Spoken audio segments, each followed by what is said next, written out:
Na hát, sziasztok! Egy újabbat ki fogunk bontani, most ezt. Ebben már csak 6 kártya van, de remélem ebből is majd nyitunk valami jót. Nem nagyon látszódik.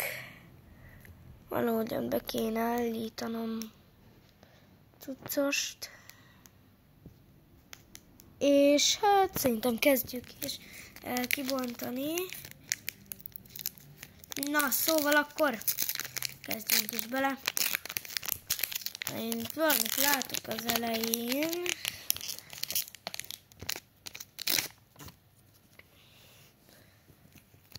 Crowd Hero. Ez ki? Severino, nem tudom. Na, Yildiz. 5 se nyitottam még soha, szóval ez jó. New Hero. Az jó. Szóval nem kell ez egy ilyen. Ez mindigben van. Na, és akkor ez mi? Ogivara. Na, hát akkor ez se nagyon-nagyon muszáj így itt nekünk. Na, ki ez? Memmis.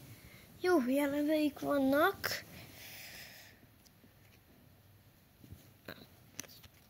Rodrigo, hát ez pont nem kell, mert barszás vagyok. Meg ebből van csomó, és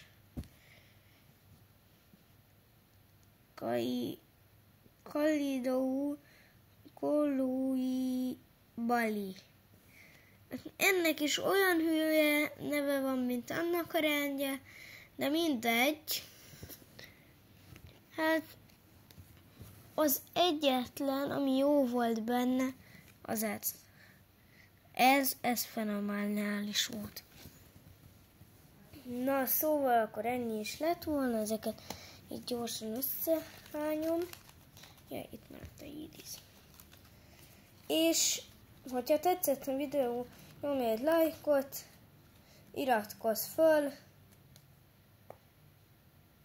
és hát szerintem a következő videót az megérné szerintem neked megnézni, mert akkor valami lehet, hogy történik, hogyha megnézed. Na,